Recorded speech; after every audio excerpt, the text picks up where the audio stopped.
Fear को बहुत simple terms में अगर समझा जाए तो ये एक बेसिक इमोशन है जो प्रिमिटिव है, यानी कि हमेशा से ही चला आ रहा है। और ये इंटेंस इमोशन हो सकता है जो कि फ़्लाइट और फाइट रिस्पॉन्स को क्रिएट करता है बॉडी में।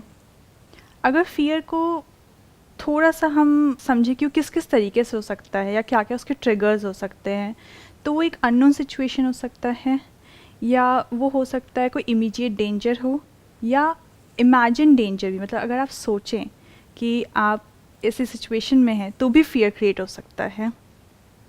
उसके अलावा स्पेसिफिक ऑब्जेक्ट से भी हो सकता है कि आप किसी पर्टिकुलर चीज़ को लेके डरें, या फिर रियल लाइफ इन्वायरमेंट में कोई थ्रेट हो आपके लिए, जैसे कि इमिडिएटली कोई कुत्ता पीछे पड़ गया हो या फिर किसी और तरीके का थ्रेट, इससे फियर डेवलप हो सकता है। इसके बाद अगर हम थोड़ा सा इसके रिएक्शन की बात करें तो दो तरीके से इसके रिएक्शंस होते हैं। एक तो आपकी बॉडी में, जिसे हम बायोकेमिकल रिएक्शन कहते हैं, जो कि फाइट और फ्लाइट को एक्टिवेट करता है। बेसिकली आपका ब्रेन एक न्यूरोट्रांसमीटर रिलीज़ करता है नॉरएपिनेफ्रिन, जिसका काम ही होता है कि आप जो भी डेंजर है उसके लिए तैयार हो जाएं। और दूसरा होता है आपका इमोशनल रिस्पॉन्स। इसमें ख़ास बात यह है कि इमोशनल रिस्पॉन्स हर इंसान की अलग अलग होती है। मतलब ऐसा हो सकता है कि मुझे ऊंचाई से डर लगता हो बट आपको मज़ा आता हो। यहाँ पे एक डिस्टिंग्विशिंग फीचर ये है कि कुछ लोग एड्रेनल रश क्रिएट करना चाहते हैं, वो उसे इन्जॉय करते हैं। तो पॉजिटिव या नेगेटिव आउटकम फियर का डिपेंड करता है कि आप उसे किस तरीके से देखते हैं। बिकॉज जो चीज़ किसी एक के लिए फियरफुल हो सकती है वो दूसरे के लिए इन्जॉयमेंट भी हो सकती है। तो इमोशनल रिस्पॉन्स ऐसे वेरी कर सकता है। अब हम कॉजेज़ अगर थोड़े से डिस्कस करें तो कॉजेज़ में कोई पर्टिकुलर थ्योरीज़ का जवाब नहीं दे पाती है, बट फिर भी थोड़ी बहुत थ्योरीज जो समझाने की कोशिश करती है उसमें से है इवोल्यूशनरी पर्सपेक्टिव। मतलब ये कि हमारे जो फोरफादर्स थे वो ऐसे सिचुएशंस में थे जहाँ लाइफ और डेथ की बात थी, तो पॉसिबिलिटी ऐसी थी कि किसी भी चीज़ से कुछ भी हो सकता था। तो वही चीज़ जो जिनसे उन्होंने अपने आप को बचाना सीखा, वही चीज़ हमारे उसमें भी आती चली गई, जैसे हम जेनेटिक प्रीडिस्पोजिशन कहते हैं। जैसे कि पहले ज़माने में स्नेक बाइट से काफ़ी डेथ्स थे, तो मैक्सिमम लोगों में स्नेक फियर बहुत ज़्यादा होता है। और ऐसा भी देखा गया है कि अगर कोई फर्स्ट हैंड आपका रिलेटिव है जिसे किसी पर्टिकुलर चीज़ से डर है, तो वो डर आप में भी आ सकता है। तो एक थ्योरी इसे कहती है। दूसरी थ्योरी ये कहती है कि कोई पर्टिकुलर इवेंट से आपका ट्रॉमेटिक एक्सपीरियंस हो, जैसे कि अगर आप स्कूल गए हैं और आपके टीचर ने आपको ह्यूमिलिएट किया है, क्लास में डांटा है, शर्मिंदा किया है, तो क्योंकि आपने वो चीज़ सहन की है इसलिए आप फियर करेंगे क्लास जाना, क्योंकि आपके दिमाग में आएगा कि मैं एम्बैरस फील करूँगा या ऐसी चीज़ें। तो पर्टिकुलर ट्रॉमेटिक एक्सपीरियंस, लेकिन ये दोनों ही चीज़ें हर रीज़न को नहीं कवर अप करती हैं, क्योंकि ऐसी बहुत से रीज़न्स हैं जिसमें आप फियर होता है लोगों को और उसका कोई एपरेंट रीज़न नहीं है। अभी आपने कहा कि फियर होता है लेकिन कोई रीज़न नहीं है, तो बिना रीज़न के फियर कैसे हो सकता है? सर ये थ्योरीज कवर अप नहीं कर पा रही हैं कि और इसके अलावा क्या रीज़न्स हो सकते हैं। जैसे ऐसा भी हो सकता है कि किसी को कुत्तों का फियर हो, लेकिन ना ही उससे कभी कुत्ते ने काटा है, ना ही कभी कुछ हुआ है, ना ही उसके किसी रिलेटिव को ऐसा है। वो कोई एपरेंट रीज़न नहीं है उसके लिए कि वो फियर करे, बट एक दिमाग में है। काफ़ी लोग डरते हैं, जबकि कुत्तों को हम फ्रेंडली एनिमल मानते हैं, पेट मानते हैं, बट फिर भी लोग डरते हैं। तो वो थ्योरीज कवर अप नहीं कर पा रही। नहीं, उसके पीछे एक रीज़न होगा ना। बिना रीज़न के कैसे हो सकता है? जैसे कोई छोटा बच्चा है, उसको तो कुत्ते से डर नहीं लगता ना। जैसे कोई अभी न्यू बॉर्न है या कुछ है, तो लैंग्वेज उसके माइंड में डेवलप होती है और वो सुनता है, समझता है, या ऐसी कहानियाँ देखता है, या कहीं मूवी में देखता है, या किसी की बात सुनता है, या अपने घर वालों की ही बात सुनता है कि इससे बच करके रहना, ये काट लेगा। कंडीशनिंग। तो कहीं ना कहीं से उसने सुना है जो उसके अंदर फीडेड है, और उस वजह से उसको डर लग रहा है। बिना किसी रीज़न के डर कैसे लग सकता है?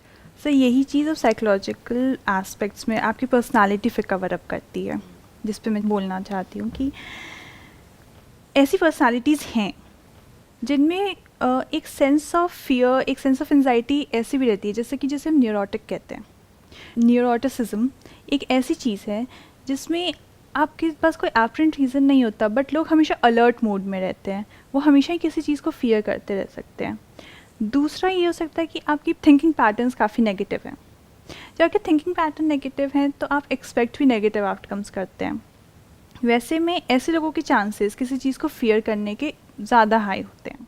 रीज़न तो हमेशा होता है, बस ये है कि हमें कई बार पता होता है, कई बार पता नहीं होता है। पिन पॉइंट करना डिफिकल्ट राइट, है वो इसमें। पिन पॉइंट करना डिफिकल्ट हो सकता है कुछ सिचुएशंस में। जैसे one reason could be genetic, जैसे कि आपने कहा कि कुछ जेनेटिकली, बायोलॉजिकली कुछ फियर तो हम सबके अंदर है ही, और ऐसा कोई नहीं है दुनिया में जिसके अंदर ना हो, बिल्कुल। क्योंकि एक पर्टिकुलर तरह का एक्शन हमारे अंदर प्रोग्राम्ड है। जैसे कोई भी जानवर होता है तो that particular animal is kind of programmed to do a certain kind of action based upon जैसे भी उसके एंसेस्टर्स करते आए हैं, कि पर्टिकुलर स्मेल से, पर्टिकुलर आवाज़ से उसको पहले ही पता लग जाता है। जबकि सोचा जाए तो अभी तो वो पैदा हुआ है, उसको कैसे पता, बट उसको पता है कि कहाँ भागना है और कहाँ रुकना है, कहाँ डेंजर है कहाँ नहीं है, तो उसको ये पता होता है। ऐसे ही हमको पता होता है। तो एक तो फियर का कॉज होता है जेनेटिक, जो कि हमारे एंसेस्टर्स हैं, they were all hunters and gatherers, तो अपनी लाइफ को सस्टेन करने के लिए, अपनी फैमिली को सस्टेन करने के लिए दे वर ऑलवेज इन डेंजर। तो एक तो वो जेनेटिक रिस्पॉन्स हम सबके अंदर फीडेड है, हम चाहे माने चाहे ना माने। तो एक तो रीज़न वो हो गया। Second reason is psychological, that is got nothing to do with biology, यानी कि वो इमेजिनरी है। हम कुछ भी इमेजिन कर सकते हैं और उसके बेस पर डर सकते हैं। तो एक आया बायोलॉजिकल जेनेटिक रीज़न। दूसरा जो एक बहुत बड़ा रीज़न है वो है जिसको हम साइकोलॉजिकल समझते हैं, बट एक्चुअल में वो साइकोलॉजिकल नहीं है, क्योंकि वो रियलिटी पे बेस्ड है। यानी एक्चुअल में कोई प्रॉब्लम है हमारे सामने, एक्चुअल में कोई डेंजर है कि कोई आदमी है जो गन लेकर के खड़ा है, तो एक्चुअल में वहां पे डरना चाहिए, वहां पे आपको फाइट या फ्लाइट मोड में आ जाना चाहिए। उसको हम साइकोलॉजिकल नहीं कह सकते। क्यों? क्योंकि वो इमेजिनरी नहीं है, वो रियलिटी पे बेस्ड है। या फिर ये कह लो कि हम एक बिजनेस कर रहे हैं, तो बिजनेस में हमने पैसा इन्वेस्ट किया तो हमारा सारा पैसा डूब सकता है। कल को कोई आकर के इंसान ये बोले कि भाई मुझे डर क्यों लग रहा है, डर इसलिए लग रहा है क्योंकि उसके पीछे एक रियलिटी है, एक बेसिस है जिसकी वजह से आपको डर लग रहा है, और लगना भी चाहिए। क्योंकि अगर आपके अंदर वो डर ही नहीं होगा तो आप कोई भी फूलिश स्टेप्स उठाओगे और जा करके बुरी तरीके से फंसोगे किसी न किसी ट्रैप में। ये हो गया दूसरा रीज़न, यानी कि कोई रियलिटी है जिसकी वजह से हमको डर लग रहा है, तो उस वक्त हमको उसका सोल्यूशन निकालना है प्रॉब्लम का, या ये कह सकते हैं प्रॉब्लम है जिसका सोल्यूशन निकालना है। तीसरा होता है इमेजिनरी, यानी एक्चुअल में कोई प्रॉब्लम नहीं है, एक्चुअल में अभी यहाँ पर कोई अर्थक्वेक वाली सिचुएशन नहीं है, लेकिन अगर अभी हम चाहें तो हम यहीं बैठ करके इमेजिन कर सकते हैं कि क्या हो अगर अर्थक्वेक आ जाए, तो अभी मैं क्या करूँगा, मैं कहाँ जाऊँगा। तो that is kind of a state जो अगर एक लूप बनने लग जाए, कभी आया कभी गया, तब तो कोई फर्क नहीं पड़ता। जैसे फॉर एग्जांपल हमने कोई हॉरर मूवी देखी तो कुछ दिन तक माइंड में उल्टा पुल्टा चलता रहता है, बेड पे ऐसा लगता है कि दो हाथ आएंगे और ये होगा वो होगा, कहीं कोई है, ये वो कोई आवाज़ आ रही है। फिर कुछ दिन बाद नॉर्मल हो जाता है, दैट इज़ ओके। लेकिन अगर वो स्टेट बनी ही रहे तो हम उसको एंजाइटी कह सकते हैं, तो हम उसको एक डिसऑर्डर बोल सकते हैं। क्योंकि it's like garbage in garbage out, कि अगर हमारे अंदर ऐसा कोई इनपुट जाएगा या किसी भी तरह से कुछ ऐसी इंफॉर्मेशन जाएगी या कोई भी ऐसा एक्सपीरियंस जाएगा जिसकी वजह से वो फियर ट्रिगर होगा और वो कॉन्स्टेंटली अंदर जाता ही रहे, तो चाहे कोई भी इंसान हो उसके अंदर वो ट्रिगर होने लग जाएगा। तो अगर वो अपनी इंफॉर्मेशन को चेंज कर देगा तो वो चेंज हो जाएगा। बट अगर वो इंफॉर्मेशन को चेंज कर रहा है या कर रही है, उसके बाद भी वो नहीं चेंज हो रहा है, तब हम कह सकते हैं कि अब वो जो फियर है वो बहुत ही डीपली रूटेड हो गया है और वो एक लूप सा बन गया है, एक साइकिल क्रिएट हो गई है जिस साइकिल से वो बाहर नहीं आ पा रहे हैं। अब उसको हेल्प की ज़रूरत है उस सिचुएशन में। मेरे अकॉर्डिंग यही 3 रीजंस हैं जो मुझे मिल रहे हैं। Is there any other reason according to you for fear? क्या इसका कोई और कॉज भी हो सकता है? मोस्टली थ्योरी से ही रीजंस डिपेक्ट करती हैं, आपका जेनेटिक, एनवायरमेंटल और psychological, which depends on your personality type. और मोस्टली देखा गया है कि जेनेटिक पे सबसे ज़्यादा डिपेंड करता है, बिकॉज ये फियर सिर्फ इंसानों में नहीं है, सबसे ज़्यादा ये फियर प्राइमेट्स में भी देखा गया है। उनमें भी आप देखेंगे कि वो भी स्नेक से बचने की कोशिश करेंगे, अपने बच्चों को बचा के रखने की कोशिश करेंगे।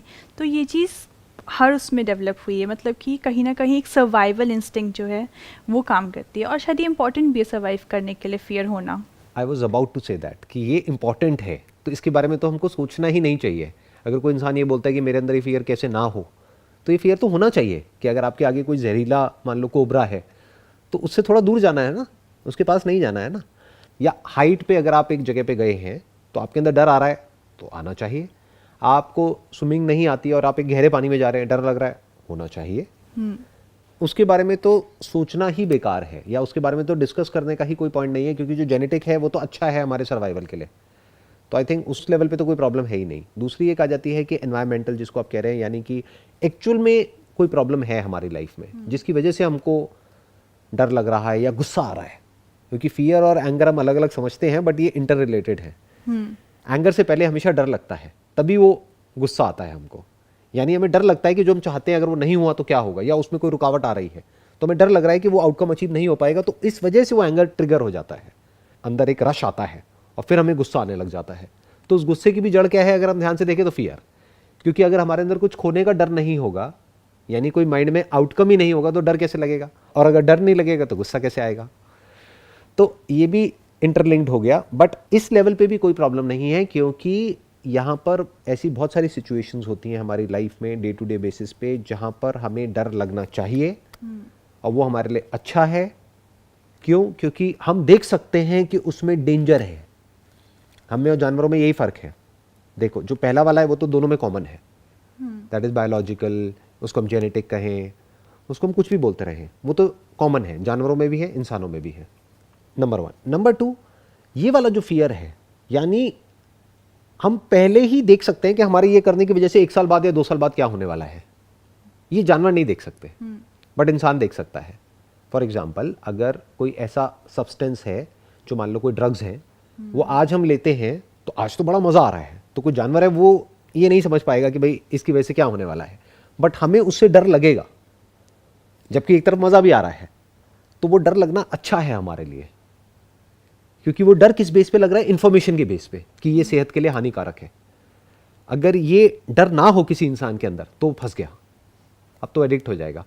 तो ये डर भी अच्छा है, यानी fear based upon information, information which is based upon reality, तो ये भी ठीक है।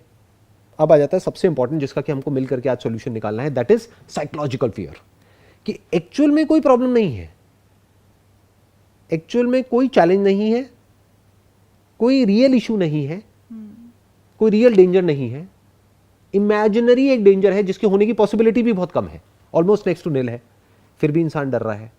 या फिर पास्ट में कभी कुछ हो गया था जो अब नहीं हो रहा है, मानो बचपन में आपके साथ कुछ ऐसा हुआ जो अब नहीं हो रहा है, फिर भी आप डर रहे हो, तो ये एक तरह की कंडीशनिंग हो गई। तो इस कंडीशनिंग को कैसे तोड़ा जाए? सर, 2 चीज़ें हैं। पहले एक तो ये भी है, ऊपर से इमेजिन फियर के अलावा अननोन का भी जो फियर है, राइट। लोगों को पता नहीं है कि क्या अच्छा होने वाला नहीं होने वाला, बट पहले से ही डर के जो चलना होता है वो भी एक कंसिडर होता है। आपने भी बोला अननोन का फियर है। अननोन का फियर कैसे हो सकता है? क्योंकि कोई ऐसी जगह जिसके बारे में आपको पता ही नहीं है, उसके बारे में सोच करके आपको डर लग सकता है? नहीं सर, वो डर ये होता है कि अगर मैं उस जगह जाती हूँ तो वो जगह कैसी है, सिर्फ ये सोच करके। स्पेशली अगर आप नेगेटिव थिंकिंग में ज़्यादा हैं तो शायद ये हो सकता है कि वो जगह सेफ़ ना हो, वहाँ पे कुछ ऐसे लोग हो जो मुझे परेशान कर सकते हैं या मेरे साथ कुछ कर सकते हैं। ये सिर्फ आपकी इमेजिनेशन चल रही है एक अननोन चीज़ को लेकर के, एक आउटकम जिसका आपको पता ही नहीं है। तो that is not unknown fear. हम बोलते हैं कि फियर ऑफ द अननोन, और ये बहुत बड़ा एक फियर है, but that is not technically correct, because fear can not B of the unknown. आपकी नॉलेज में जो चीज़ है ही नहीं उसका आपको डर लग सकता है? कैसे लगेगा? इम्पॉसिबल। तो एक्चुअल में अननोन का फियर नहीं होता है। कोई सिचुएशन जो कि अननोन होती है, आप किसी ऐसी जगह पर हो जो कि आपको डेंजरस लग रही है। इसको थोड़ा आराम से समझते हैं। आप एक ऐसी जगह पर गए जहां पर आज से पहले आप नहीं गए हो, लेकिन आपको बिल्कुल भी डर नहीं लग रहा है, इनफैक्ट मजा आ रहा है। दूसरी तरफ से आप एक ऐसी जगह पर गए हो जहां पे आज से पहले आप नहीं गए हो, लेकिन वहां पर जाते ही आपको डर लग रहा है। तो दोनों ही जगह that place is unknown, so you are not afraid of the unknown. एक जगह डर लग रहा है, एक जगह नहीं लग रहा है, क्या रीजन है? सिचुएशनल फैक्टर्स में भी may not be situational factors, because हो सकता है दोनों ही जगह बिल्कुल सेफ हो। then it depends on what you're imagining of that place. Exactly. And imagination is based upon what? Can imagination be of the unknown? No. Imagination is always of the known. जो आप जानते हो past में, कहीं आपने movie में देखा है, कहीं से सुना है, कहीं ये कहीं वो, उसी के बेस पे तो इमेजिनेशन क्रिएट होती है। इमेजिनेशन का मतलब यही है, image nation, nation of images. तो इमेजेस कहाँ है? इसका मतलब स्टोर्ड है ब्रेन में, नहीं तो इमेज कैसे आएगी? तो होता क्या है कि जब भी हम किसी नई जगह पे जाते हैं या किसी नई सिचुएशन में होते हैं या किसी नए इंसान से मिलते हैं या किसी नए तरह के क्रीचर को देखते हैं, तो 2 चीजें होती हैं। या तो वो एग्जिस्टिंग जो आपके माइंड में इंफॉर्मेशन पड़ी है उससे कनेक्ट होता है और आपको अच्छा फील होता है, जैसे मान लो मिकी माउस टाइप का कोई कैरेक्टर आपने देखा तो आपको अच्छा फील हुआ, बट दूसरी तरफ से किसी ऐसे कैरेक्टर को आपने देखा जो देखने में बहुत ही डरावना है, बेस्ड अपॉन व्हाट? किसी न्यूबॉर्न को आप दिखाओगे तो वो दोनों उसके लिए सेम है, चाहे डरावना हो चाहे मिकी माउस वो हो सकता है मिकी माउस से डरेगा और डरावने के पास चला जाएगा, अगर एक छोटे बच्चे की बात करी जाए, क्योंकि अभी तक उसकी ब्रेन में इंफॉर्मेशन ही फीडेड नहीं है कि इससे डरना चाहिए। तो fear is always of the known, it can not B of the unknown, technically speaking. जिसको हम फियर ऑफ द अननोन बोलते हैं वो और कुछ नहीं है, वो basically fear of the known है। यानी क्या कि कोई ऐसी सिचुएशन है जिसमें आप आज से पहले नहीं गए हो, या कोई आप काम कर रहे हो उसका आउटकम अनसर्टेन है, बट आप ये इमेजिन कर रहे हो कि यहां पर ये भी हो सकता है, विच इज वेरी डेंजरस, तब आपको डर लग रहा है। अगर आपके माइंड में ना कोई पॉजिटिव इमेजिनेशन आए उससे रिलेटेड, ना नेगेटिव आए, तो ना डर लगेगा ना मजा आएगा। जैसे एक बहुत ही खतरनाक राइड पर आप बैठे, देखा जाए तो that is very dangerous, but you will enjoy it. So that depends on the personality factor as well, like I said, वो डिपेंड करता है कि आप एड्रेनलिन सीकर हैं या नहीं है। That is one factor, but even if that person is a seeker of that rush, even then उसको डर लग सकता है बहुत सारी सिचुएशंस में, बेस्ड अपॉन कि क्या वो सिचुएशन एक्साइटिंग है या डरावनी है, बेस्ड अपॉन उसके अंदर क्या इंफॉर्मेशन पड़ी हुई है, उसकी प्रोग्रामिंग कैसी है। सो मे बी ये जो एक थ्योरी है जिसको पूरा वर्ल्ड मानता है, और इसके ऊपर बहुत सारी कोटेशंस भी, अगर आप गूगल पे जाकर के सर्च करोगे, that the biggest fear in the world is fear of the unknown, that is technically wrong, that is practically not possible. You can not be afraid of the unknown. देखो आपके पीछे कुछ है which you are not aware of, जो आज से पहले आपने कभी देखा भी नहीं है। Are you afraid of it? But if you keep thinking about it कि कहीं मेरे पीछे कोई है, as far as there is a sound engineer who is sitting over there, जो आपको पता है कि नहीं हमारी टीम का पार्ट है, you are okay with it, but आपको ये लगता है नहीं पीछे कोई चोर है, तब डर लगेगा ना। तो you are not afraid of the unknown, you are afraid of the known, जो इंफॉर्मेशन ऑलरेडी अंदर फीडेड है, उसको इमेजिन करके आप उस सिचुएशन से डर रहे हो। तो पहले तो हमको ये पता होना चाहिए, क्योंकि अगर ये नहीं पता है तो हम उसका सोल्यूशन नहीं निकाल सकते, बिकॉज अननोन का क्या सोल्यूशन है, और अननोन का सोल्यूशन निकालना क्यों है। अभी कितना कुछ है जो हमारे लिए अननोन है, आपके लिए अननोन है, मेरे लिए अननोन है, या ये कह लो आपकी जो पूरी की पूरी लाइफ है वो मेरे लिए अननोन है, मेरी जो पूरी की पूरी लाइफ है वो आपके लिए अननोन है। तो क्या उससे रिलेटेड कोई डर है? हो ही नहीं सकता। आपके अंदर डर सिर्फ उसी से रिलेटेड है जो आपके लिए नोन है, यानी या तो जो आपने एक्सपीरियंस किया है, या जिससे रिलेटेड आपके अंदर नॉलेज है या इन्फॉर्मेशन है, या कुछ ना कुछ फीडेड है, उसी से कनेक्टेड है डर। तो उसका जो रूट है फियर का, that is information, that is known. तो अब सवाल ये उठता है कि इसका सोल्यूशन क्या है। If somebody is afraid, they are not afraid of the unknown, anybody can not be afraid of the unknown, they are afraid of the known. और ये बात उसको समझ आ रही है, उसके बाद भी एक लूप क्रिएट हो रहा है जिसको एंजाइटी बोलते हैं या साइकोलॉजिकल डिसऑर्डर बोलते हैं। अब उससे वो बाहर कैसे आए, इसका सोल्यूशन क्या है? इसका सबसे पहला चीज़, और इसके लिए थोड़ी हिम्मत की ज़रूरत होती है, बट अपने आप को उस सिचुएशन से, उस चीज़ से फेमिलियर कराना। जितने आप फेमिलियर होते हैं उतना ही डर कम होता है उस चीज़ से, बिकॉज आपको पता है, आप थोड़ा सा उसे प्रेडिक्ट कर सकते हैं, थोड़ा सा उसे समझ सकते हैं कि क्या चल रहा है, जिससे से आप उसके साथ होते हैं। क्योंकि यही ट्रीटमेंट में भी यूज़ होता है जब यही चीज़ फोबिया या एक्सेसिव एंजाइटी में चली जाती है, तो हम इसमें सिस्टमैटिक डिसेंसिटाइजेशन करते हैं, फ्लडिंग करते हैं, जिसमें बेसिकली ये होता है कि आपको धीरे धीरे उस चीज़ से फेमिलियर कराया जाए। सिस्टमैटिक डिसेंसिटाइजेशन में बेसिकली, जैसे अगर आपको स्नेक से डर है तो पहले थोड़ी सी स्नेक के बारे में बात होगी, फिर शायद आपको फ़ोटो दी जाए, फिर उसको टॉय के रूप में दिया जाए, इस तरीके से, या फिर आपको सामने में दिखाया जाए, बट ऐसे सिचुएशन में जहाँ वो चीज़ आपको हार्म नहीं कर सकती। हाँ, जैसे किसी को पानी का डर है तो उसको मे बी शैलो वाटर में पहले आराम से उतारा जाए, उसको बोलो देखो इतना डरने की जरूरत नहीं है, इतना सा पानी है यहाँ पर, फिर थोड़ा और, फिर थोड़ा और, फिर थोड़ा और, फिर धीरे धीरे उसको स्विमिंग सिखाई जाए। सो अल्टीमेटली हम क्या कर रहे हैं, अगर ध्यान से हम देखें, जो फियर का कॉज मिला हमको, साइकोलॉजिकल फियर। अब तक हमने 3 फियर्स के बारे में बात करी है। एक जेनेटिक, जिसको हमने छोड़ दिया क्योंकि उसमें कुछ करने की ज़रूरत ही नहीं है, that is good for us. दूसरा फियर, जहाँ पर के कोई प्रॉब्लम है जिसका हमको सोल्यूशन निकालना है, तो वहाँ पे क्या अप्रोच चाहिए, सोल्यूशन ओरिएंटेड। तीसरा इमेजिनरी फियर, जहाँ पर एक्चुअल में कोई प्रॉब्लम है ही नहीं, हम वैसे ही डर रहे हैं, मानो पानी का डर है किसी को, तो वहाँ पे एक्चुअल में कोई डरने की जरूरत नहीं है। गहरे पानी से आप डरो, समुद्र से डरो, क्योंकि वहाँ पे लहरें आपको बहा करके ले जा सकती हैं, बट जहाँ पर गहरा पानी नहीं भी है वहाँ पे भी आप डर रहे हो। वो किस वजह से हो रहा है? उसके पीछे जो रीज़न है वो है कि हमारे अंदर कहीं कोई ऐसी इंफॉर्मेशन पड़ी हुई है which is not based upon reality. That is the problem, क्योंकि if it is based upon reality फिर हम डर रहे हैं तो कोई दिक्कत नहीं है।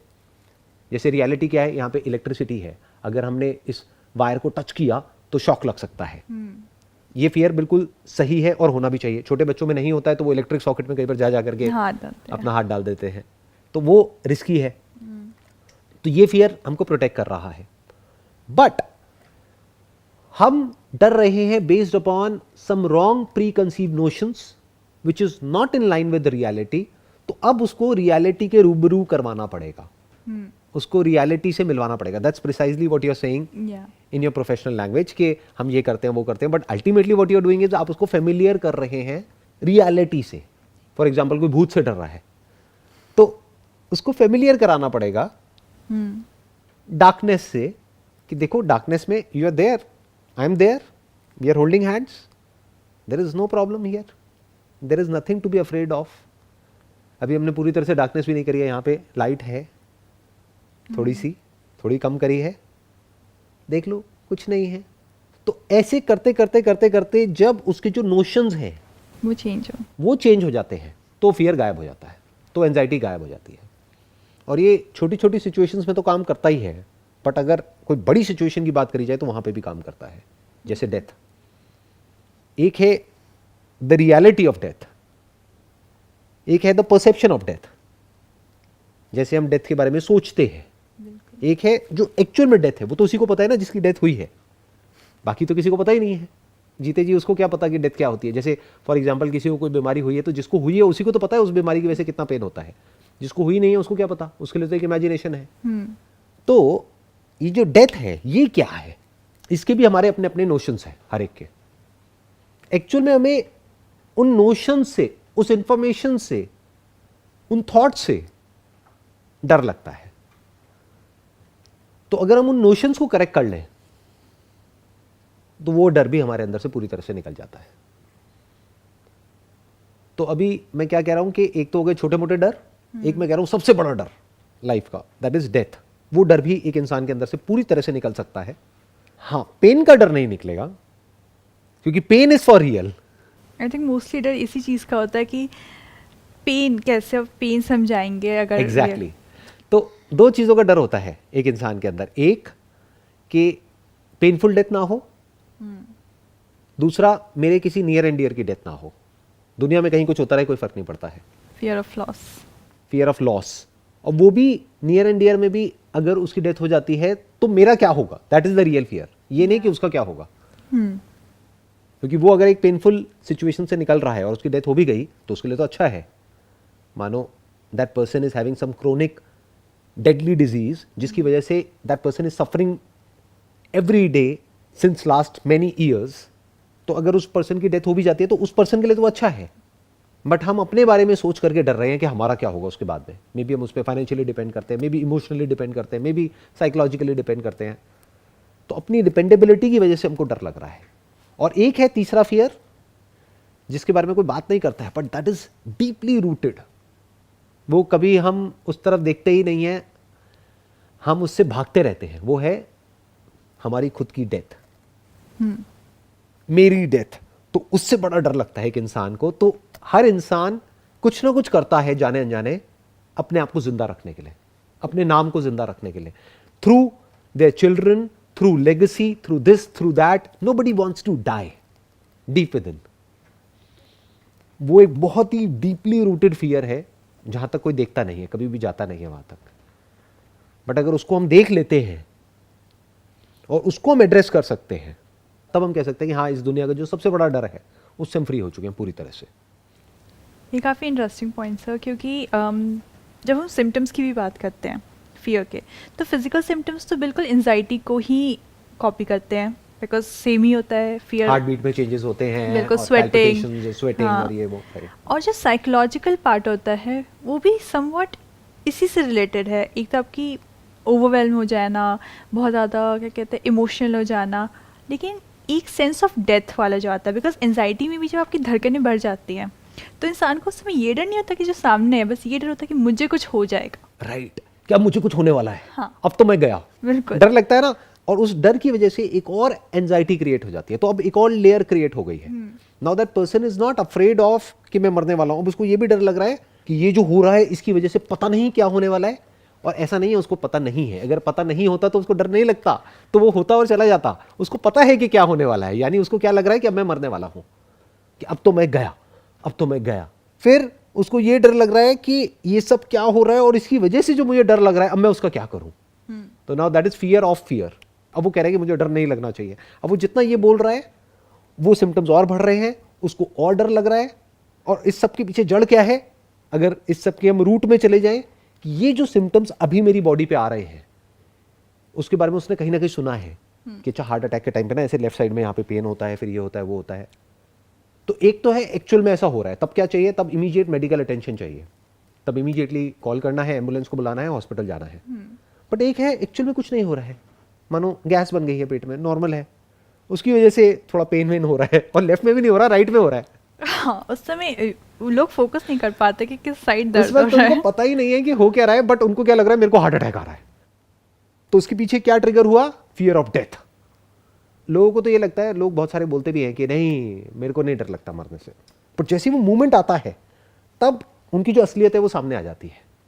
देन दे आर लाइक मैं क्या करूं, मैं कहां जाऊं, मैं क्या करूं। Then that person is getting anxious, and the more that person is getting anxious वो सिम्टम्स और एस्केलेट हो रहे हैं, और फिर एक एंजाइटी ट्रिगर हो गई है, और उस एंजाइटी की वजह से कई बार एक्चुअल में हार्ट अटैक आ जाता है। बिल्कुल, एंजाइटी काफी बड़ा कारण है इस चीज का। मतलब इतना ज्यादा पैनिक क्रिएट हो गया कि एक्चुअल में कुछ भी नहीं था, बट वो करते करते करते करते करते करते वो इतना बढ़ गया कि बॉडी के ऊपर इतना बर्डन आ गया कि एक्चुअल में प्रॉब्लम हो गई। तो उस सब के पीछे जो जड़ है वो क्या है कि जीते जी कभी हम ये इंक्वायरी नहीं करते कि हमारा सबसे बड़ा डर क्या है। हम ऐसे प्रिटेंड करते हैं कि नहीं आई एम फियरलेस, मेरे अंदर तो कोई डर ही नहीं है। जैसे ही वो मूवमेंट आता है तब उसकी असलियत सामने आती है। तो अगर हम ये इंक्वायर कर सके, not the fear of death, क्योंकि डेथ से डर उसको लग सकता है जिसके अंदर डेथ से रिलेटेड कुछ इमेजिनेशंस पड़ी हुई हैं। किसी को डेथ सुन करके अच्छा भी लग सकता है जिसके अंदर फालतू की इमेजिनेशंस पड़ी हुई है कि अच्छा मैंने ये किया, अब मैं ये करके अब हेवन में जाने वाला हूं, वहां पे ये होगा। बहुत बार सर आपने देखा होगा कि बूढ़े लोगों में जो कि एक्चुअल में अपनी लाइफ जी चुके हैं उनमें आप डर नहीं देखेंगे। बहुत बार ऐसा देखा है मैंने। वो काफ़ी अपने आप को वो कर चुके होते हैं कि ठीक है मैंने अपनी लाइफ जी ली है, अब जो नेक्स्ट ट्रांजिशन है ठीक है I am prepared for this, क्योंकि मेरे साथ जो होगा वो होगा। ऐसा लोग बोलते हैं, बट एक्चुअल में जब वो मूवमेंट उनके साथ आता है, आई एम नॉट श्योर आपने कितने लोगों को एक्चुअल में देखा है उस मूवमेंट में। मैंने बहुत बारीकी से ऑब्जर्व किया है, जब एक्चुअल में वो मूवमेंट आता है ना, वो प्रिटेंड कर रहे होते हैं कि I am not afraid. They are afraid, they are not afraid of the unknown कि मरने के बाद क्या होगा। They are afraid of the known कि मरने के बाद ये होने वाला है, based upon their religious beliefs, based upon their stories of after death, of after life. अब ये होगा, अब वो होगा, अब मैं पता नहीं कहाँ जाऊंगा, अब ये होगा, अब वो होगा, अब पता नहीं कहीं मैं कीड़ा मकोड़ा ना बन जाऊं, मैंने बहुत उल्टी पुल्टी हरकतें करी है पूरी जिंदगी में, व्हाटएवर। तो कुछ भी किसी के माइंड में आ रहा होता है, या फिर पता नहीं अभी क्या होगा। मैंने सुना है, कहानियां सुनी है कि अब ऐसे होता है वैसे होता है, एक टनल दिखती है, फिर लाइट दिखती है, ये होता है वो होता है, पता नहीं क्या होगा। तो पता नहीं क्या होगा से नहीं डर रहा है वो, उसको पता है कि क्या होगा इसलिए डर रहा है। और जो उसको पता है वो सही नहीं है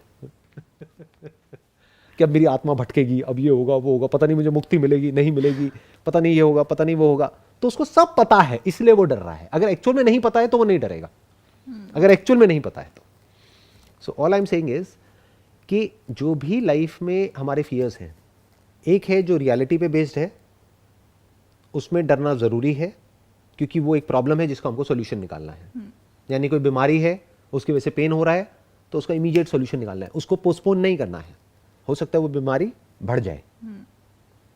मानो आपके दांत में दर्द है, अभी अगर आपने ठीक करा लिया तो अभी सिंपल कैविटी फिलिंग से काम चल जाएगा, बट अगर आपने डिले किया तो रूट कैनाल कराना पड़ेगा, और डिले किया तो हो सकता है वो दांत ही उखाड़ना पड़े, और डिले किया तो हो सकता है 4 दांत उखाड़ने पड़ जाए साथ के भी, इन्फेक्शन अंदर फैल जाएगा। So all I am saying is कि ये जो पेन है इसकी वजह से जो फियर ट्रिगर होता है उसमें हमको सोल्यूशन निकालना है। बट बहुत सारे ऐसे फियर्स हैं which are not painful physically but painful psychologically. What that means is कि वो इमेजिनरी है, which are based upon some preconceived notions which has got nothing to do with the actual fact of that thing. तो हमको actual fact को face करना है, उसको समझना है, then we can live a fearless life. Then we can be free from fear, not just theoretically but actually deep within. There will be no fear. There will be no fear which is not useful for you. Let me put it this way. Yeah. Fear is useful in some situations, in some other situations it is useless. तो useful fear बचा रह जाएगा, useless fear जितना भी है वो सब गायब हो जाएगा. आई थिंक जब तक सर बात फियर तक रहती है इंसान फिर भी उसे कंट्रोल कर सकता है और करना चाहिए. मतलब जो स्पेशली इमेजिन फियर है उसको तो बिल्कुल ही. और जहाँ तक प्रॉब्लम फोकस्ड है वो भी. ये प्रॉब्लम तब बनती है फियर जब इंसान के अंदर फियर ऑफ फियर आ जाता है, जो कि एंग्शियसनेस में बेसिकली होता है, जहाँ पे आपको पता भी नहीं कि आप किस चीज़ को लेके डरे हुए हैं, बट एक सेंस ऑफ फियर है. बस ऐसे चेस्ट भारी लग रहा है, सर दर्द हो रहा है, ये हो रहा है, वो हो रहा है. वो जो फियर ऑफ फियर हो जाता है वो चीज़ प्रॉब्लमैटिक है. अब उस वक्त हो क्या रहा होता है, अगर हम बारीकी से अपनी ब्रेन को ऑब्जर्व करें, हर एक की लाइफ में कभी ना कभी वो सिचुएशन आती है जब वो जो फियर है वो एक साइकिल में कन्वर्ट हो जाता है और वो एक लूप बन जाता है और वो इंसान चाह कर के भी उससे बाहर नहीं आ पा रहा होता है. तो उस वक्त एग्जैक्टली क्या हो रहा होता है, कुछ ऐसा हो रहा होता है हमारी बॉडी के लेवल पे जो हमें ऐसा लगता है कि अब तो ये ऐसा ही रहने वाला है पूरी ज़िंदगी के लिए, या इसका कोई इलाज ही नहीं है. तो वहाँ पे क्या आ गया, एक अनसर्टेनिटी आ गई. Interesting part is it is not even uncertainty, it is certainty. क्यों? क्योंकि that person is now certain कि ये तो प्रॉब्लम सॉल्व होने ही नहीं वाली है. अगर अनसर्टेनिटी हो तो भी वो प्रॉब्लम सॉल्व हो जाएगी, क्योंकि दैट पर्सन अगर वो ऑनेस्टली बोल दे आई एम नॉट सर्टेन कि ये प्रॉब्लम 2 महीने से चल रही है या रहेगी या ठीक हो जाएगी, तब फिर भी उसका सोल्यूशन निकल सकता है. बट एक ऐसा पॉइंट आ जाता है जब जा करके वो इंसान बोलने लग जाता है कि अब तो ये प्रॉब्लम तो ठीक हो ही नहीं सकती. तो वो एक्चुअल में सर्टेनिटी है जिसको हम अनसर्टेनिटी कह रहे हैं. बट वो सर्टेनिटी आपकी नेगेटिव डायरेक्शन में है. राइट, नेगेटिव डायरेक्शन में है. And that certainty is again not based upon reality, क्योंकि आपसे भी बुरी सिचुएशन में कुछ लोग थे और वो ठीक हुए और बड़ी जल्दी हुए, कुछ थोड़ा बहुत मेडिकेशन लिया और ठीक हो गए. बट आप क्या कह रहे हो कि नहीं ये प्रॉब्लम तो ठीक हो ही नहीं सकती, और साथ साथ में आप इमेजिन कर रहे हो कि ये प्रॉब्लम ये है, जबकि हो सकता है वो प्रॉब्लम कुछ और हो सकता है आप इमेजिन कर रहे हो कि ये प्रॉब्लम है कि मान लो यहाँ पे जलन हो रही है. तो आप क्या कहोगे कि मेरे ईसोफेगस में कुछ हो गया. फिर आपने नेट पे जाकर के पढ़ा, स्टडी किया. अब नेट पे आप जो मर्जी पढ़ लो, एंड वो जाकर के कैंसर पे ही होता है. कुछ भी पढ़ लो आपको चाहे छींक आए, चाहे खांसी हो, चाहे कुछ भी हो, एंड में ऐसे ही होगा, इट कुड बी दिस. तो अब वो एंजाइटी और बढ़ जाएगी. और उसके भी पीछे अंडरलाइन क्या है अगर आप ध्यान से देख पा रहे हो तो fear of death, fear of and. सारे जो रिलीजियस बिलीफ्स हैं वो इसी पे तो बेस्ड हैं, क्योंकि फंडामेंटली इंसान डरता है कि पता नहीं मरने के बाद क्या होगा. उसको ये डर होता है कि कहीं सब कुछ खत्म तो नहीं हो जाएगा. तो वो खत्म नहीं होना चाहता है, वो कंटिन्यू रहना चाहता है. इसलिए कहानियां बन गई, हेवन की, हेल की, ये वो व्हाटएवर, आफ्टर लाइफ, ये सारी कहानियां एक इंसान को कंफर्ट देने के लिए. बट एक्चुअल में वहां पे कंफर्ट की इतनी जरूरत नहीं है, रियलिटी को देखने की जरूरत है. बिल्कुल ऐसा है कि एक भूत की वजह से आप एक ताबीज पहन रहे हो, तो एक्चुअल में आपको ताबीज की जरूरत नहीं है, बल्कि सच को देख लेने की जरूरत है कि भूत कुछ नहीं होता है. तो सर हम इससे किसी नहीं कह सकते कंफर्ट से ज़्यादा ये इंसान को डराने की भी कोशिश है कि अगर आपके कर्म ऐसे नहीं होंगे तो आप हेल में जाएंगे, कर्म ऐसे होंगे तो आप हेवन में जाएंगे. बट वो बच्चों के लिए ठीक है, बच्चों को डराने के लिए. बट प्रॉब्लम क्या है कि बहुत सारे लोग बड़े होते हैं बट उनका दिमाग बच्चों वाला ही होता है. तो बहुत ही बेसिक लेवल पे डराने के लिए बहुत अच्छा है, बट इसी को लोग उल्टा भी यूज़ कर सकते हैं, क्योंकि कर्म अच्छे क्या और बुरे क्या. बहुत सारे जो टेररिस्ट हैं उनके हिसाब से उनके कर्म अच्छे हैं और वो कर्म एक्चुअल में बुरे हैं, लेकिन उन सो कॉल्ड अच्छे कर्मों की वजह से उनको हेवन मिलने वाला है, इसीलिए वो काम कर रहे हैं. तो इसको अलग तरीके से कोई इंसान इंटरप्रेट भी कर सकता है. तो ये देखने में जो दूर दूर से बड़ा अच्छा लगता है वो एक्चुअल में बुरा है, क्योंकि जो भी ऐसे नोशंस होते हैं इमेजिनेशन के बेस पे अगर किसी इंसान को कंट्रोल किया जाए तो उसको किसी भी डायरेक्शन में भगाया जा सकता है. तो बेटर ये है कि वो इंसान खुद अपनी इंटेलिजेंस के अकॉर्डिंग एक्ट करे, रियलिटी के बेस पे एक्ट करे, बजाय कि कहानियों के बेस पे एक्ट करने के. सो द पॉइंट इज कि उस वक्त क्या किया जाए जब एक इंसान का जो फियर है वो फियर ऑफ फियर में कन्वर्ट हो चुका है, कि मुझे एंजाइटी हो रही है कि अब मुझे दोबारा अगर वही पैनिक अटैक आ गया तो क्या होगा. उसको ये डर लग रहा है. तो अब उसको क्या करना है कि उसको एक्चुअल में समझना है कि वो पैनिक अटैक है क्या. ये नहीं कि पैनिक अटैक आ गया तो क्या होगा। और बार बार अगर एक इंसान को पैनिक अटैक्स आते हैं तो उसके अंदर ये डर आने लग जाता है कि अब तो ये ऐसे ही चलेगा, and the moment that comes in, फिर सुसाइडल थॉट्स आने लग जाते हैं, क्योंकि दैट पर्सन बिकम्स होपलेस। तो वो अनसर्टेन नहीं है, it's not fear of the unknown और fear of uncertainty, is basically fear of certainty, जिसको आप कह रहे हैं कि नेगेटिव वे में, बट उसकी अपनी इंटरप्रिटेशन है कि अब मैं ठीक नहीं हो सकता हूं। The moment a person says that, हो सकता है वो प्रॉब्लम बहुत छोटी हो, एक साइकेट्रिस्ट के पॉइंट ऑफ व्यू से कुछ भी ना हो, एक छोटा मोटा कोई मेडिकेशन दिया ठीक हो गया, बट क्योंकि उसको नहीं पता है कि वो छोटी है तो वो इमेजिन कर रहा है कि बड़ी है। प्रॉब्लम कुछ और है, प्रॉब्लम साइकोलॉजिकल है, उसको वो इमेजिन ये कर रहा है कि वो बायोलॉजिकल है, मे बी कैंसर है, जबकि कैंसर का उससे कोई दूर दूर तक लेना देना नहीं है। तो उसको दो काम करने हैं, एक किसी कैंसर स्पेशलिस्ट के पास में जाकर के अपना चेकअप कराना है, क्योंकि वो तो वैसे भी बुरा नहीं है। कहते हैं कि कैंसर का साल में एक बार तो वैसे भी चेकअप करा ही लेना चाहिए, on the most conservative side. वैसे साल में 2 बार बोलते हैं, बट एक बार तो करा ही लेना चाहिए किसी भी ऐसे इंसान को जो बिल्कुल सब कुछ नॉर्मल है, उसको भी जाना है, जाके चेकअप करा के आ जाओ। तो अगर कुछ होगा भी तो इनिशियल स्टेज पे आपको पता लग जाएगा ना, और वहीं पे उसका क्योर है, बाद में आगे जाकर के तो प्रॉब्लम है। उसको दो काम करने हैं, एक जो भी उसके माइंड में डर है उसका उसने इलाज निकाला कि नहीं ऐसा नहीं है, जो मुझे लग रहा था मैं गलत हूं। अब उसके अंदर एक हम्बल एटीट्यूड होना चाहिए, ये एक्सेप्ट करने का, आई am not an expert in this field, तो एक्सपर्ट की मुझे सुननी है, ये नहीं जाकर के डॉक्टर को बताना है, क्योंकि वहम का कोई इलाज नहीं है ना। एग्जैक्टली। ऐसे भी बहुत लोग होते हैं कि वो घूम रहे हैं अलग अलग डॉक्टर्स के पास में और वो जाकर के पूछ रहे हैं अलग अलग डॉक्टर से कि शायद कुछ निकलेगा, यानी वो क्या चाह रहे हैं कि कहीं ना कहीं मैं जो सोच रहा हूँ वो प्रूव हो जाए कि मैं सही हूँ। तो ये बेवकूफ़ लोगों की निशानी है। उसको ये नहीं प्रूव करना है कि वो सही है, उसको ये प्रूव करना है कि सही क्या है। वो कौन बताएगा? एक एक्सपर्ट। अब उसने बता दिया भैया आपको ऐसा नहीं है, यानी आपको कैंसर नहीं है, आप जाओ इंजॉय करो। नंबर 1, अभी भी वो प्रॉब्लम सॉल्व नहीं हुई, अभी भी उसको पैनिक अटैक्स आ रहे हैं। उसका कॉज उसको साफ नजर आ रहा है, basically he is getting anxious about the anxiety attack, panic attack. उसको ये भी मिल गया, बट उसको अभी तक ये नहीं समझ आया ये पैनिक अटैक आ क्यों रहा है, इसके पीछे क्या रीजन है, वेदर दैट इज साइकोलॉजिकल और फिजिकल। अब उसको एक साइकोलॉजिस्ट के पास में जाना है ये देखने के लिए कि क्या वो प्रॉब्लम साइकोलॉजिकल है, या अगर वो फिजिकल है तो एक साइकेट्रिस्ट के पास में जाना है, प्रॉब्लम सॉल्व हो जाएगी। यही दो रह गया, और क्या रह गया? फिजिकल तो हमने डॉक्टर के थ्रू रूल आउट कर दिया, जो भी जनरल फिजिशियन है या कोई एक्सपर्ट है पर्टिकुलर उस फील्ड में, जिस भी फील्ड से रिलेटेड उसके अंदर डाउट आ रहा है, मानो पेट में कोई प्रॉब्लम चल रही है, तो पेट के जो एक्सपर्ट्स होते हैं, जो डॉक्टर्स होते हैं, उनको दिखाया, उन्होंने कह दिया नहीं कुछ नहीं है, सब ठीक है। ज़्यादा से ज़्यादा कुछ टेस्ट कर लिए, एंडोस्कोपी कर लिया, ये कर लिया, वो कर लिया, दिखा दिया नहीं कुछ नहीं है, देख लो जी कैमरे पे देख लो, तसल्ली कर लो, तसल्ली हो गई। हार्ट का डर है, अपना जाकर के हार्ट का वो करा लिया, सीटी स्कैन करा लिया, जो भी कराना है वो करा लिया, पता लग गया नहीं हार्ट में भी कुछ नहीं है। अब क्या रह गया? अब दो ही चीज़ें रह गई, या तो साइकोलॉजिकली आप खुद ही कुछ उल्टे पुल्टे आपके नोशंस चल रहे हैं तो उसको लिख करके पेपर पे या तो खुद ठीक करो, या किसी की प्रोफेशनल की help low. May be the problem is not psychological, it is physical. आपकी बॉडी में किसी पर्टिकुलर केमिकल की कोई कमी हो रही है जिस वजह से वो अटैक्स ट्रिगर हो रहे हैं, तो उस लूप को ब्रेक करने के लिए यू नीड सम मेडिकेशन, तो मेडिकेशन ले लो। बट अब इंडिया में प्रॉब्लम क्या है, यहाँ पे अवेयरनेस ही नहीं है। यहाँ पे अगर कोई बोलता है कि भाई मेरे को मेडिकेशन चाहिए या आई नीड मेडिकेशन, तो लोग सामने वाले कोई समझता ही नहीं है। हाँ वो बोलेगा मेरे को पेट में दर्द है, हाँ बेटा जा डॉक्टर की दवाई खा के आ जा। बट बोलेगा मेरे को ये अटैक्स आ रहे हैं, अरे ये सब कुछ नहीं होता है, चल तेरे को झाड़ा लगवा के आते हैं, झाड़ा फूक करवा देते हैं, व्हाटएवर। जब वैसे भी आप डॉक्टर के पास अगर जाएंगे तो सबसे पहले मेडिकल चेकअप ही होता है इस तरीके से, ताकि कोई भी मेडिकल कंडीशन रूल आउट हो जाए किसी भी तरीके से। जब वो कंडीशन रूल आउट हो जाती है उसके बाद भी बहुत बार हार्मोनल टेस्ट होते हैं, और बहुत बार ऐसा होता है कि ब्रेन केमिकल की कमी से भी बहुत तरीके की चीज़ें होती हैं, या एक्सेसिव कोई चीज़ हो रही है जनरेट, उससे भी होती है।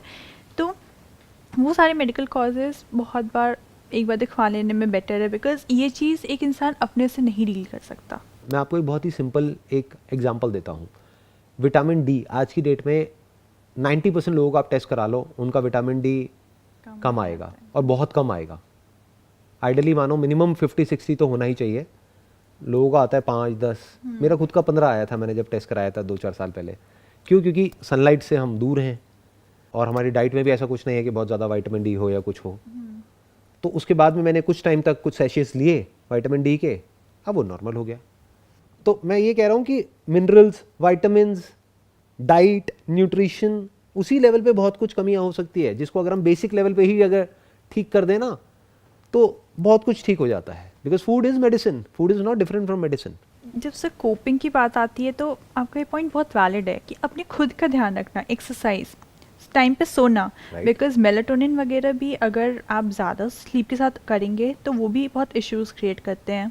स्लीप अपने में काफ़ी बड़ा कॉज है डिप्रेशन का इशू के लिए, एनजाइटी के लिए, तो वो सारी चीज़ें भी इंसान को ध्यान रखने की ज़रूरत है। और उसके पीछे एक बहुत बड़ा रीज़न ये है, नींद क्यों नहीं आती है टाइम से, क्योंकि हम रात रात को देर देर तक अपने मोबाइल पे टाइम पास करते रहते हैं। और मोबाइल पे भी क्या कंटेंट हम कंज्यूम कर रहे हैं, ऐसा कंटेंट जो कचरा है, जो गंदगी है, जो अगर अंदर जाएगा तो आप नहीं भी चाहोगे तो आपके अंदर एंजाइटी और फियर ट्रिगर हो जाएगा। जो कंटेंट बहुत ही वायलेंट है, बिल्कुल। जो कंटेंट ऐसा है कि वो आपके जो डीप रूटेड जो फियर्स हैं उन सबको ट्रिगर कर देगा। तो बिल्कुल ऐसा है, गार्बेज इन गार्बेज आउट। तो अब आप क्या कर रहे हो, आप सब कुछ ही गलत कर रहे हो। जो करना चाहिए एग्जैक्ट उसका अपोजिट कर रहे हो। यानी साइकोलॉजिकली कुछ अच्छा कंज्यूम करना चाहिए, अच्छी इंफॉर्मेशन अंदर कंज्यूम करनी चाहिए, वो हमें समझ ही नहीं आती है। अभी सेशन जो अभी हो रहा है, पीछे से मैं देख सकता हूँ कि कितने लोग पूरा देखते हैं, कितने लोग कितने मिनट तक देखते हैं। तो मान लो अगर ये 40 मिनट्स का है तो हार्डली 20% लोग होते हैं जो पूरा देखते हैं। तो बाकी के 80% कहाँ हैं? वो 2-4-5 मिनट देखते हैं और बंद करके चले जाते हैं। नहीं जी, हमें समझ नहीं आ रहा। बट यही कोई मूवी हो, स्पेशली हॉरर मूवी हो, वो पूरी देखेंगे बैठ करके एंड तक।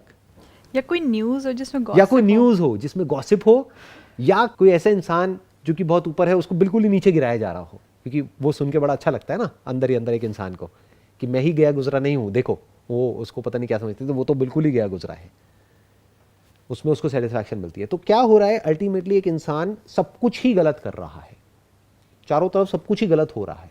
तो इसमें अगर सब कुछ सही करना है तो उसके लिए एफर्ट करना पड़ेगा। वो बहुत कम लोग करने को तैयार है। वो क्या कहते हैं कि यार हमें कुछ ना करना पड़े, अपने आप सब कुछ हो जाए। अपने आप नहीं होता है। फिजिकली आपको सब कुछ ठीक करना पड़ेगा, यानी अपनी डाइट, न्यूट्रिशन, वाइटामिन्स, मिनरल्स, जो भी डाइट का बैलेंस होता है उसको ठीक करना पड़ेगा। एक्सरसाइज करनी पड़ेगी, वर्कआउट करना पड़ेगा। अब एक इंसान कहेगा कि हाँ ये तो मुझे पता है, इसमें नया क्या है। अरे भाई तू कर रहा है, नहीं कर रहा है। सर हम बेसिक ही सबसे ज़्यादा नज़रअंदाज करते हैं। ये इंपॉर्टेंट नहीं है कि पता है या नहीं पता है। अगर किसी को पता है कि एक्सरसाइज करनी चाहिए, that is different from exercise. पता है इज समथिंग एल्स एंड करना इज समथिंग एल्स। हम करने की बात कर रहे हैं। तो मैं क्या कह रहा हूं कि फिजिकली उसको बहुत कुछ सही करना पड़ेगा, डाइट के लेवल पे ठीक करना पड़ेगा, स्लीप के लेवल पे करना पड़ेगा। नींद अच्छी आए तो वो एक अलग तरह का कंटेंट है जिसको कंज्यूम करके नींद अच्छी आती है। एक अलग तरह का कंटेंट है जिसको कंज्यूम करके नींद उड़ जाती है। तो अगर कई दिनों तक आपकी नींद उड़ जाएगी तो पैनिक अटैक्स आने शुरू हो जाएंगे आपको, आप नहीं भी चाहोगे तो। If you are sleep deprived तो कई तरह की हेल्यूसिनेशंस होने लग जाएंगी। तो इस सब का सोल्यूशन क्या है, या जो भी अभी तक हमने डिस्कस किया उसको समअप किया है, तो उसका सोल्यूशन क्या है? Back to basics. Basic level पे जो धरती, जल, अग्नि, वायु, आकाश, उससे कनेक्ट हो जाओ। कम से कम पोल्यूशन हो, जो चीज़ें आप कंज्यूम कर रहे हो उस लेवल पे, आपकी डाइट के लेवल पे, न्यूट्रिशन के लेवल पे, सनलाइट का आपको पूरा एक्सेस मिल रहा है। कोई डेफिशिएंसीज हैं तो उसको आप पूरी कर रहे हो, विटामिन्स की, मिनरल्स की, कार्ब्स की, प्रोटीन्स की, फैट्स की, सब कुछ इंपॉर्टेंट है। हो सकता है पतले होने के लिए आपने जो बेसिक डाइट है उसी की धज्जियाँ उड़ा दी है, सैलेड खा रहे हो सुबह से रात तक। मैंने बहुत देखा है ऐसे लोगों को। तो ना बॉडी में प्रोटीन है, ना कोई फैट है, जो इसेंशियल फैटी एसिड्स हैं वो ही नहीं मिल रहे हैं बॉडी को, प्रोटीन ही नहीं है, तो मसल्स पूरी वीक हो गई हैं, सारा लोड बोन पे चला गया है, आपके अंदर हार्मोनल चेंजेस हो रहे हैं। क्यों? क्योंकि बॉडी को डाइट ही नहीं मिल रही है।